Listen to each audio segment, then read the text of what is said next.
What I love about security vendors. Go. Look, security vendors get a lot of hate, and being specific to security because they take the brunt of it. And realistically, we need them. They're solving our problems that we're facing on a daily basis. We're relying on them for the innovation so that we essentially don't have to. We're focusing on what we're strongest at. It's time to begin the CISO Series podcast.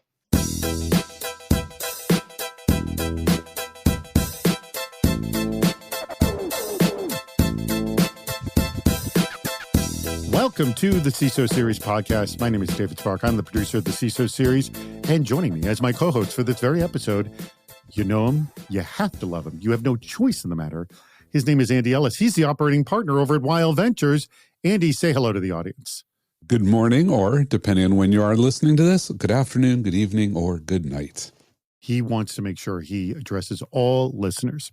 We're available at CISOseries.com, where you can check out all of our wonderful programming as well. Our sponsor for today's episode is Silk Security, a brand new sponsor of CISO Series. We love that. Revolutionize your risk resolution process with Silk Security. Yes, risk management. We're going to tell you all about that a little bit later in the show. Andy, when I started the CISO Series, really was just a concept that was based on a few articles, and it was in reaction to really what Alex was referencing in his opening tease, our guest, who I'm going to introduce in just a moment, which is the hate that a lot of vendors got. And I don't know, you may have been a part of these panel discussions. I'm sure you saw some of them where CISOs would be at a conference just railing on vendors. Yes, you've seen this, yes? I've certainly seen them, and I've had many of those thoughts. I tried not to be public hate on vendors. I try to be helpful, but yeah, I know what they're talking about. You do have a rebuff letter. If you have not seen that, I would highly recommend checking it out. But here's my question. And honestly, I can only respond anecdotally from what I hear. But from early 2018 to now, we're at the end of 2023, we're recording this episode. Anecdotally, I hear a lot less hate towards vendors. Agree or disagree, or do you think it's all the same? So I think that you're hearing less hate. But that's partly because the behaviors that people see, they've gotten used to it. Like I look at my inbox, and I used to get maybe 12 to 24 cold outreaches a day. That number has actually gone up, but I'm just more aggressively deleting them. You referenced my vendor rebuff letter. I barely use it because many of the things I'm getting feel like automation. And there's a limit to how much I want to interact with what's now automated coming out of vendors. So you're seeing more automation from vendors. So you don't think it's gone down. You just think our management has become better. I think our management of it has become better. And I think some of the really egregious things have gone away. Like there were certain things vendors would do, like the cell phone calls at 7 a.m. Although I still do get calls on my cell phone. Please, vendors, go check the phone numbers you're calling. And if it's a cell phone, please don't. Honestly, I don't think anyone picks up a landline anymore, to tell you the truth. That tells you all you need to know about whether you should be calling someone cold. All right. Well, I'd be interested to know from the audience if anecdotally, I don't know if anybody has hard numbers on this, but anecdotally, do you feel this has improved? Because this has been our charter at the very beginning was we wanted to improve relationships between vendors and practitioners. Heck, it was the original name of this whole darn series. But let's get to our guest, who essentially teased this whole discussion at the beginning, of which we're not going to be discussing this. We got lots more to discuss on today's episode. It is a CISO over at Delta Dental Plans Association, none other than Alex Green. Alex, thank you so much for joining us. Thank you, David. Honored to be here. What works? What's not working? Weren't we promised that identity was supposed to be the new network perimeter? If access controls and authentication are key pillars of cybersecurity, then why are we seeing so many public failures of them? We've seen a rash of high-profile social engineering attacks over the last year that shows that just adding more identity solutions to your stack is not improving things. Now, this isn't just anecdotal either. A recent survey from Silverfort, highlighted by Mary Pratt at CS Online, found the vast majority of respondents had experienced an identity-related breach. And a perfect example is the help desk, where a lot of times staff will sidestep established zero-trust protocols thinking they're helping someone out. So, Andy, is this just a case of humans being humans, which is what the attackers prey on, or is there something more structural at play that needs to be fixed? What do you think? You know, I'm never going to throw the humans under the bus right away. Right. I think this is actually evidence that identity is the new perimeter because that's where the adversaries are attacking, right? If it wasn't the new perimeter, why would you bother going after it? So in one sense, good sign. We've moved to identity rather than just network ports, et cetera. The downside is we haven't moved in a way that makes sense. So people don't ask the question when they move to identity-based security policies. They don't say, okay, how do we solve the bootstrapping and the rebootstrapping problems? And so what's happening is they don't say, oh, like David's going to get locked out of his system. What do we do to support David? So when somebody calls in and says, hi, I'm David, and I've been locked out of my systems, I don't have any way to verify who I am, some person in the help desk is like, okay, well, let me be very helpful because I want to get you back up and running. Because we haven't designed for that problem case. If we had, like you'd get that phone call and be like, oh, I'm not going to help you. Here's what I'm going to do instead. Like we used to do this when I was at Akamai. We had a very clear rule. If a customer calls in and says, hey, I need help, the answer is, first thing we do is we call you right back, right? And if your cell phone number is not in our system, we'll call somebody whose cell phone is in our system and get them to authenticate you because we anticipated problems like this, knew that attackers would try to exploit them, and designed tools and systems to protect ourselves. And that's what's been missing is that design. So it's the latter, the structural situation. So do you agree or disagree here, Alex? And if it's structural, what needs to be fixed? No, I absolutely agree. Andy, you're spot on in the sense of I think this speaks well, our current situation speaks well to what the perimeter is. We've gotten better at the network perimeter. So hackers, much like anyone else, take the path of least resistance. And that now is becoming, well, has become for a while now, is social engineering and taking advantage of human nature effectively. So I do believe it is more structural and fundamental. And I think the biggest issue is ultimately we're still figuring out what authentication is. I mean, there's been a lot of development, a lot of progress along the way, but how do you authenticate someone being who they say they are? Go a level deeper there. Pick any one problem, like Andy gave one example of a problem. Pick any one problem that you've recently had to sort of adapt and fixed as a result because humans do act like humans and our structure needs to adapt to the human, not the human adapt to the structure. Am I right on that thinking? Yes? Absolutely. Okay. So give me one good example of what you're doing to sort of adapt the structure, if you will. No, absolutely. So a hard technological example would be geo-blocking. That nobody loves geo-blocking. It causes so much pain on both sides of the house. In my opinion, it's not effective. So what other factors can you take into account to define authentication? So we've got our SMS two-factor, which obviously has its problems and moving away from. We've got our token-based. We've got other forms of multi-factor, which is getting us there. But then we've got other issues, session hijacking with some of our favorite identity vendors recently. But that's where we're still evolving as society, is defining how to prove out authentication. Yeah, I think the single biggest problem here is that people haven't figured out that identity is not a human problem. It's a cyborg problem, right? That my identity is not Andy Ellis. It's Andy Ellis and all of his devices. So I've got a Mac here, I've got a laptop over here, I've got my iPhone, I've got my iPad. All of these are me. And when people are designing authentication solutions, so they say, oh, is this really Andy? They don't actually think through, well, Andy's collection of devices is really who he is, and let's tie authentication there. Like, here's my really simple question for anybody who's going to build a zero trust system, which is, why are you not using X509 certificate authentication as a base substrate to ensure that you only ever talk to my devices? Because if you're not doing that, you're leaving yourself open above to social engineering attacks. Here's what I'm amazed. I'm just a household here. I'm amazed the number of devices that are connected into our house. We just got something because we're doing some sort of levels of protection for our kids in the house. And we're trying to set up, parameters for each device. And I'm like, oh my God, how many devices do we have in this house? And I realized, oh, wait a second, all my pinball machines are also connected on the internet as well. Like, there's so much.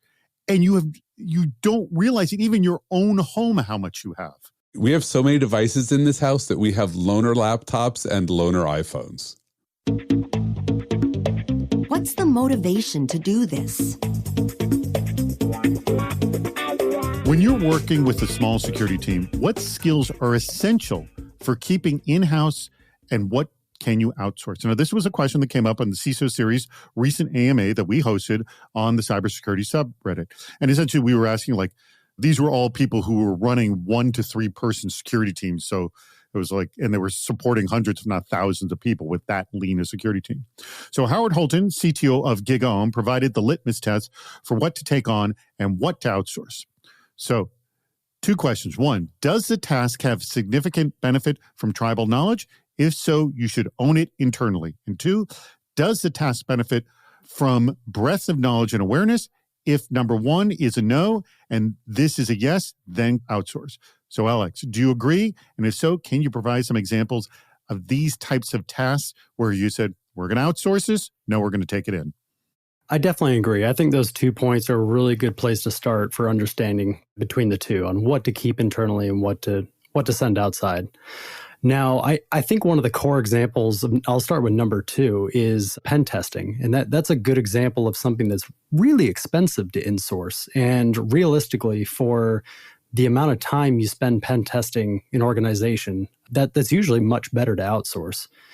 And you can say something along the same lines with the SOC, the Security Operations Center, and the whole analytical flow of your events.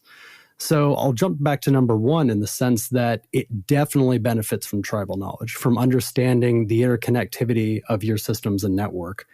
But does the tier 1 analysis phase necessarily benefit from the same thing? Perhaps, but that's also super expensive if you're going to try to insource an entire 24/7 SOC. So that balance is important as you consider this.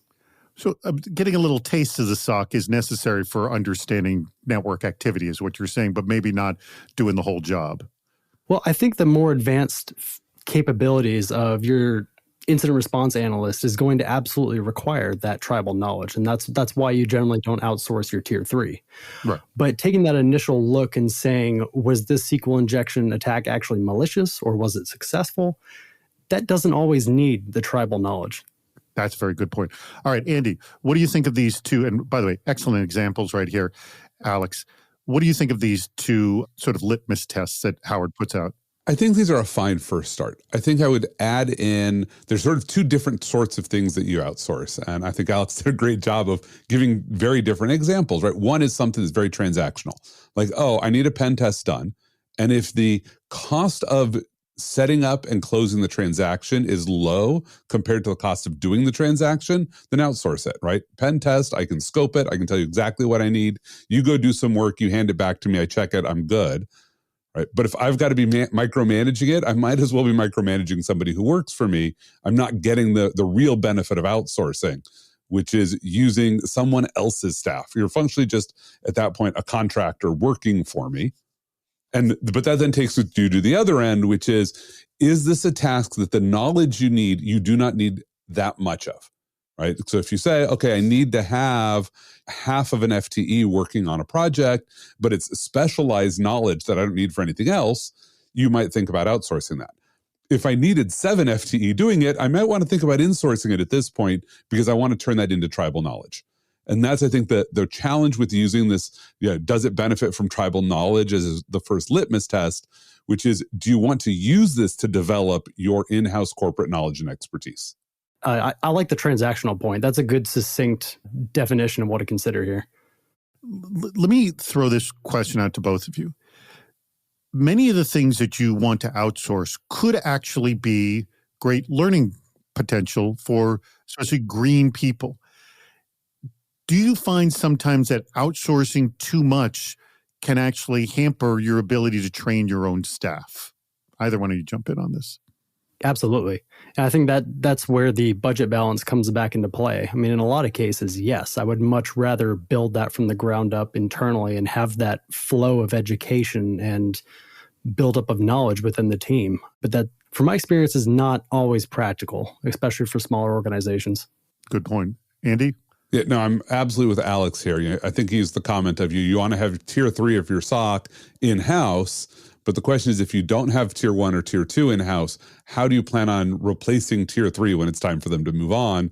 Because the way you get to good tier 3 is not by hiring outside. It's by getting good tier 2 and developing them into tier 3 where they have all of the knowledge about your systems. So that's the trade-off you have to make. But as Alex says, like if you're trying to run a security program with 3 or 4 people, you aren't going to have enough diversity of capabilities to really sometimes do that. And that's a hit you'll have to take to say, look, I'm going to outsource pieces of this because I can't run a SOC out of a quarter of an FTE, but I can certainly get a quarter of an FTE from a managed service provider. Before I go on any further, I do want to tell you about our absolutely awesome brand new sponsor, and that's Silk Security. Now, are you feeling anxious about risks lurking in your alert backlogs? Who isn't? Frustrated with remediation requests stuck in the twilight zone? Instead of toiling over spreadsheets and watching alert backlogs build up, Silk helps security teams regain control over the risk posture.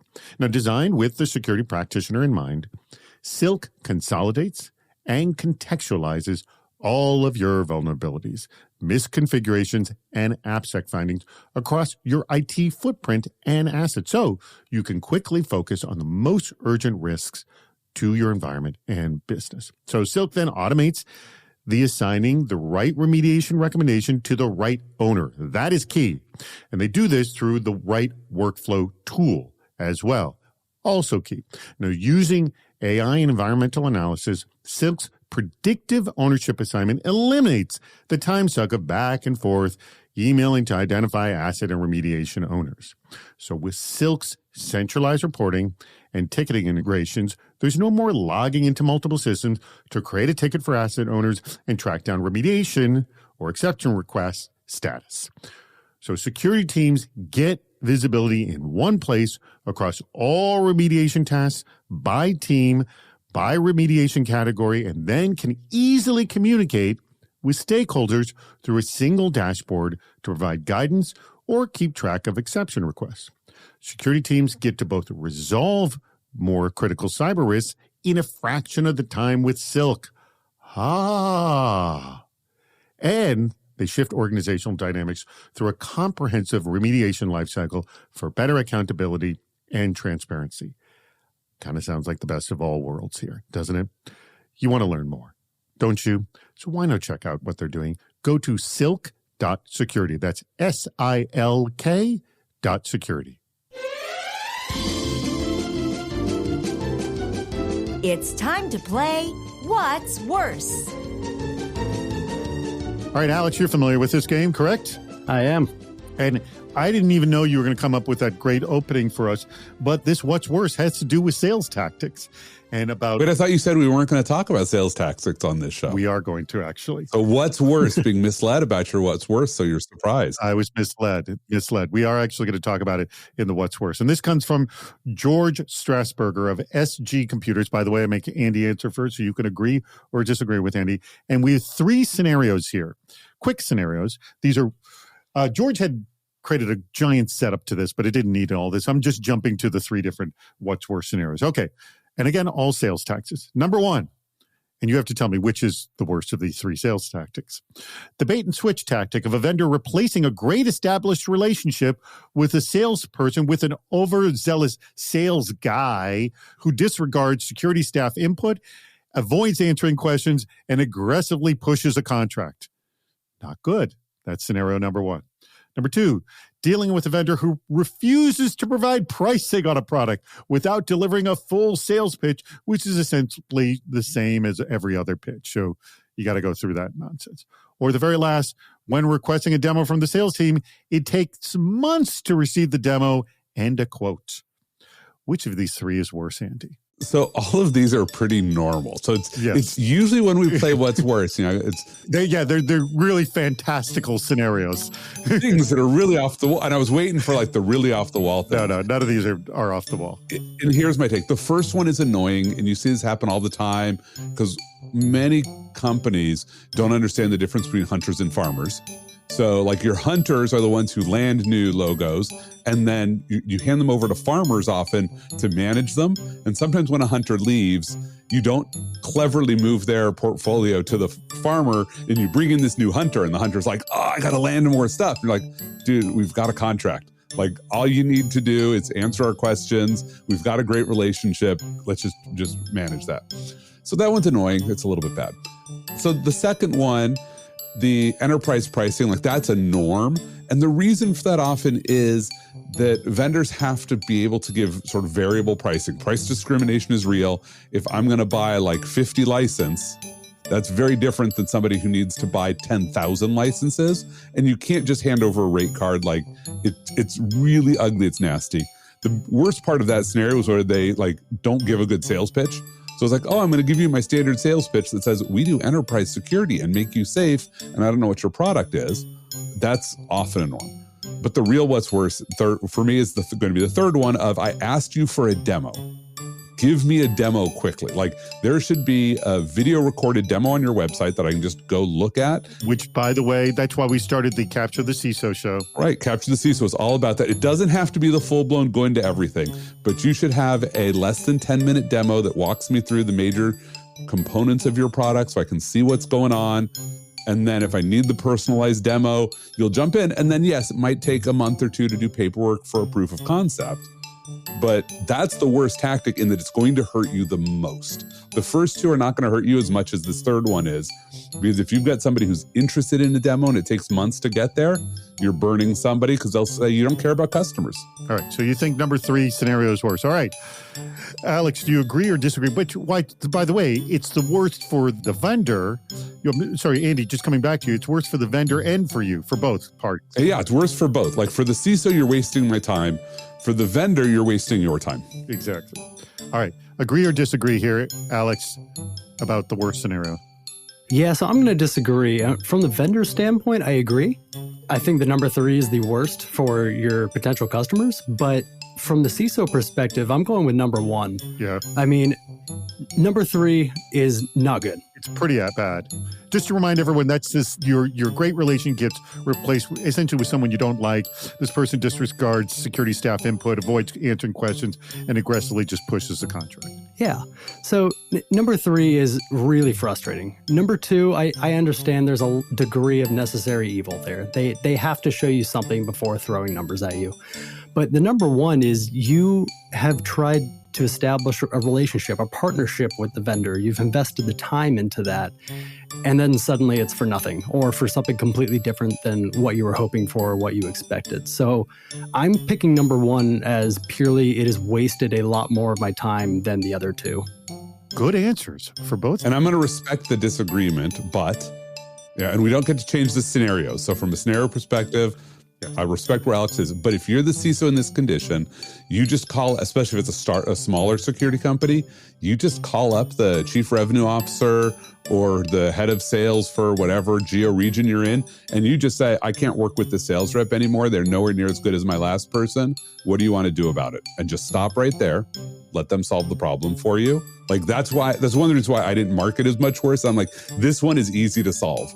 I can't get a demo out of you is much, much harder to solve. Well, again, we don't solve it.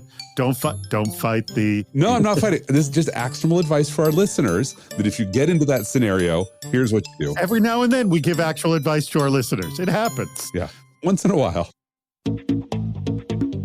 How can we align different departments' objectives? If you're working in compliance, learn what the infrastructure and SOC teams are doing. If you're a pen tester or a threat hunter, go chat with the auditor. If you're a security analyst, learn what the data privacy team is working on. If you're an identity guru, spend some time with the GRC program manager. Now, that advice came from a recent LinkedIn post by William Klosowski of Stratascale. Great advice, but walk me through, I'll start with you, Andy, how you actually do this. What's your approach? And heck, any of these scenarios or any one you want to make up of doing just that. So I think it will depend on the relationships. If this is somebody that you interact with professionally, then it's really easy. You just ask them one day, say, hey, look, I'm trying to be better at my job. And one thing I want to make sure I'm doing is I'm interacting well with my peers. And so tell me, what is one thing that I do that really bothers you or makes your job hard? What could I be doing or my team be doing to make your job easier? Or you could say, what is one thing that you wish people in my job knew about your job that would make us easier to work with? Right? Great opener. Now you can start to have a conversation, build that relationship. So make it more about them than about you. Yeah, to always make it about them. Like, you're not trying to tell them how you do your job. You're trying to learn how to do your job by learning what they do. That's always the conversation. If you don't have the relationships, talk to your manager about you want to do peer mentoring, work with other organizations to learn what they do. You're not trying to cross-train. This isn't you saying, hey, I want to go be in GRC or I want to leave GRC. It's about you want to make those relationships. Can they help you with introductions? Maybe you have a peer-to-peer lunch model you can do. If your company will pay for it, or in these days, Zoom coffee. Something that lets you say, hey, I'm just trying to broaden and understand more of what's going on in the organization and ask. And oftentimes you might have a manager who says, this is a great idea. I want to facilitate it for a lot of people. Let's structure it. Don't let them take 9 months structuring while you wait. Figure out how you're going to just make those connections and always make the conversation about them. That is excellent advice. All right. What would your advice be to essentially learn whatever it is that you want to learn in terms of cross-training, in terms of mentorship, in terms of growth? How does one make that approach? And I like your example, Andy. Your example, Alex, is? I think the SOC teams in GRC is a pretty obvious one there that often goes overlooked. And understanding from a compliance perspective, how does our business actually work from the operations side, from the IT side, rather than just jumping around requesting evidence for SOC 2 requirements that they might not have even looked at until then. So I think that, and this is not distinct to security at all. I think if we solve communication, we solve everything. But understanding what your teammates are doing helps you understand how you can best, like Andy said, help them and make everything more effective along the way. And if you want a great opener for that is when you see them do something that your first reaction is, God, that's a stupid waste of time. Now you have your opener. Don't use those words, obviously, but go to them and say, look, I don't understand why we do this. Don't say you, why we, because you're talking about the company. You is always a fighting word, especially in emails. Right, you is a fighting word. I don't understand why we do this. Can you explain it to me? Because clearly I'm missing something. I'm the doofus. I'm the doofus. Teach me. Everybody loves to teach you. Yes, that's it. So let me ask you, and closing this segment out, were there situations, Alex, where you wanted to learn another area, educate yourself, or improve a relationship with a different department? What did you do? I think marketing is a good example there of the people who build and manage our websites. Why are they doing some of the things that they do? And some of it is for usability compliance through ADA needs. And that's something that, as traditional security professionals, we don't really get a lot of insight into. So exactly like Andy said, taking the approach of I'm dumb in this area. Can you please tell me why we're doing it this way? Is a great approach to have them explain enthusiastically why they're doing certain things. That is actually a really good example, is the ADA, because for those of the listeners who are listening outside, that's the American Disability Act, who are listeners outside of the U.S. But the fact that you have to comply to certain regulations to make it usable by someone who can't hear or can't see on your site. So great example. And yeah, you wouldn't necessarily have input into that as to what needs to be changed. And so to an outside observer, it would just be confusing. Exactly. If you haven't made this mistake, you're not in security. We often talk about human creativity when it comes to threat actors, but I think we also need to give some credit to our own staff for finding ways to create security incidents. So listen, according to a recent Kaspersky survey, over the past 2 years, 38% of security incidents came about from accidental human error. Now, that's on top of the incidents caused by intentional security violations by employees, which accounted for almost as many as threat actors. Andy, are we shooting ourselves in the foot? Is this just too much friendly fire? Why do we see more or less of this? So, soapbox time. They did not come because of human error. They came because of a system in need of redesign. Our first segment. It's our first segment. I feel like I have to repeat this at least once a month, if not more frequently. It's like every time a vendor comes out and says it's human error, go look at what's happening under the covers, right? Because that's really what's going on. But that's a good point. Hold on, let me pause you right there on human error. You can't just write off, because there is no structural design to reconfigure humans, is there? No. It's not like you're going to add an extra elbow, are you? Well, it would be easier to add an extra elbow. But at the end of the day, like a lot of times the violation, right? And Kaspersky says, it's a security violation, like using weak passwords. Okay, first of all, why are you using passwords?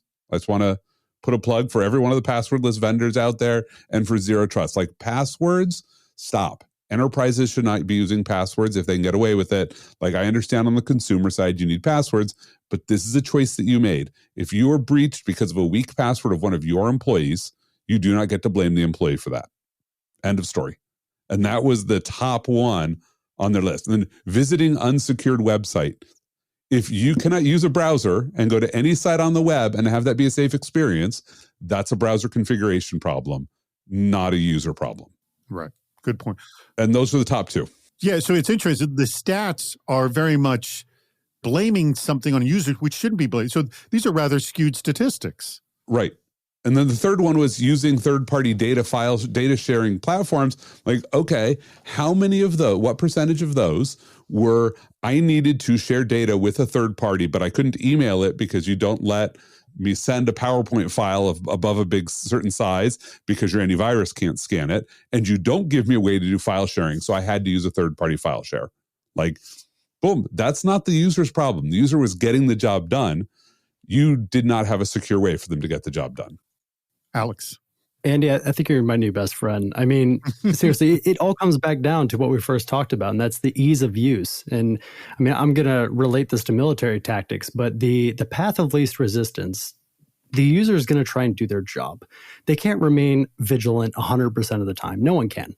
That's why people burn out. That's why people click the phishing link. It's not feasible. And by the way, security professionals are also humans, and they make mistakes as well. Exactly. It's still funny when I get a security person to click the phishing link, but it happens. No one's perfect. Yeah. So in essence, I mean, the study to most of your eyes, given the way they're measuring it, is not a human error problem, but a structural error problem. Yes? Absolutely. Like of their top 8, like number 8 is deployment of shadow IT. Like, let me pull out a really big soapbox. Shadow IT exists because your IT organization does not want to support the business. Period. End of story right there. This is not a human problem. This is we have an IT organization that does not actually want to support the business. In one sense, I'm happy for that. That's why CISOs exist in the first place, is because we've always started from shadow IT. You have e-commerce was the original shadow IT 20 years ago. That wasn't being deployed by the CIO. That was being deployed by some random engineer. And the security team were the ones who showed up and said, oh, well, let's help you get that right. And that's the start of our entire career field, was picking up for shadow IT. By the way, I never heard that line about e-commerce being the first shadow IT, but that makes total sense because, yeah, the IT, there's no way the IT department was the first to say, hey, we should implement this e-commerce platform. Right. Somebody just did it because they could. And they're like, oh, look, there's some revenue here. Yeah, so they could make money. Yep. Alex, I'll let you close on the soapbox here. Yeah, it's hard to add to that soapbox. I mean, you're exactly right. I mean, I'll say it for a third time, but the path of least resistance is ultimately the users are going to accomplish their job by whatever means necessary. And if that's negating security controls, then that's because you haven't made their job easy enough, or you as IT or the greater environment have made it difficult for them to accomplish their job, and they found a better way. You have to embrace that path.